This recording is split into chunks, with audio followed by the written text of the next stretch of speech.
may mga naiyak dito sa sinasabing pagsisisi daw ni Senator Amy Marcos kung bakit naging Pangulo itong si Junior, kung bakit si VP Sara ay tumakbong Vice President. Ito, panoorin po natin. Humihingi po siya ng tawad. Pero depende sa inyo kung naniniwala kayo kay Mangga. May mga nagsasabi kasi Mangga daw siya pero sa totoo lang naman, okay din naman yung ginagawa niya ngayon kasi hindi pa rin naman siya nagbago ng timpla. Pabor pa rin siya kay VP Sara kasi alam po natin na noon pa magkaibigan tong dalawa.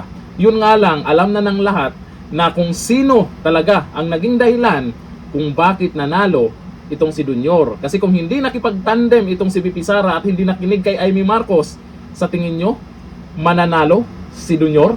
O ito, panoorin natin ang video ni Senator Amy Marcos. Hihingi rin siguro ako ng tawad dapat sa mga Duterte, higit sa lahat sa VP natin. Kay Inday Sara. Pinahamak ko siya eh. Talagang naiisip ko na guilty ako. Sana nananahimik sa Davao yun. Mayor siya, walang kalaban-laban, walang hassle, walang gulo. Si Presidente, si Tatay Digong, nandito sana sa piling natin. Ang dami kong pagsisisi. Pero sa totoo lang, naisip ko rin, at nung kinakausap ko pa si VP noon, noong 2021, wala siyang kabalak-balak tumakbo para sa national. Nakarehistro na nga siya para mayor. Sinabi ko sa kanya unang-una, hindi mo dapat biguin ang napakarami na sumusuporta sa'yo. Napakadami namin na tinutulak ka, na ikaw ang inaasahan, na ituloy ang pagbabago na sinimula ng ama mo. You can't disappoint us. Maraming umaasa. Ikaw lang yung tanging pag-asa ng nakararami. Ikalawa, hindi tayo sigurado kung anong mangyayari. Tignan mo yung pamilya ko, hindi mo naman iisipin na darating ang araw na uupakan kayo, yuyurakan ng pangalan. Talagang aping-api ang pamilya. Ganyan ang politika, brutal. Ngayon, nag-uusap kami. Sabi nga niya, pag nayayamot, sasabihin sa akin, kasalanan mo to eh, dinamay-damay mo pa ako eh.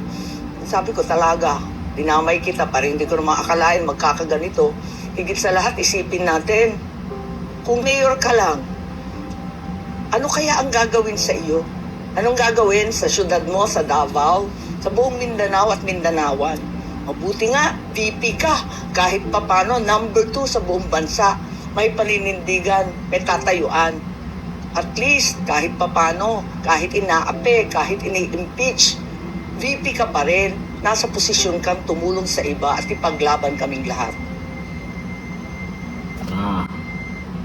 Sa tingin ko, habang pinanood ko itong video kanina, mukhang sincere naman si Senator Amy Marcos. Kasi magkaibigan naman talaga yan sila ni VP Sara Duterte. At mukhang tanggap naman niya na meron siyang maling nagawa noon. Humingi siya ng tawad, nagsisisi siya. Yun nga lang kasi, ang iba pong mga Duterte supporters ayaw sa kanya. Ang mga sinasabi nila, Mangga or Marcos din naman yan, Marcos pa rin yan. Kumbaga takot na silang maulit muli na nabudol sila ng Marcos. Pero dito sa ginawa kasi ni Senator Amy Marcos, meron ding mga Duterte supporters na naniwala sa kanya. May mga nag-comment nga dyan na naiyak din sila ito sa sinasabi ni Senator Amy Marcos. Yan po kasi ang katotohanan. Ayon sa kanyang kwento, yan talaga ang nangyari. Kaya yung mga loyalista na nagsasabing, ay, hindi naman mga Duterte o hindi naman si VP Sara ang naging dahilan kaya nanalo si Marcos. Bakit natalo siya kay Leni dati? Di ba tumaas lang yung boto niya kasi nakipagtandem kay VP Sara? Bagay, mahirap ipaintindi sa mga loyalista nga. Pero ayon dito sa mga nagkomento, ayon po dyan sa sinabi po ni Senator Amy Marcos, sabi ni Jack Medes, pwede kang bumawi sa kanila, di pa huli ang lahat. Correct po yan. Senator Amy Marcos, kung seryoso ka po talaga na suportahan itong mga Duterte dyan sa ginagawa ng gobyerno ngayon sa kanya, ay marami ka pang pwedeng gawin. O ito, sabi ni Gemma Amaril, sincere naman si Senator Amy. It's not easy to be humble but she did it anyway. She has my respect. Ate talaga siya. Sabi ni Leng Malabuyok, okay na din po kasi nalaman natin kung sino ang politikong kahaman sa pera. May ano din naman ngayon, may mga pangyayari nang dahil siguro masyado na silang kampante, dahil ay ano na, uso na ang korupsyon, kampante na yung iba, aba, nangungurap na rin, malakihan pa, malay-maleta pa, yun nga lang, na-booking sila. At kilala na natin kung sino-sino ang mga yan. Kaya pagdating sa 2028, maraming buhaya ang magbabay na. Hanggang dito na lang, thank you. Bye-bye.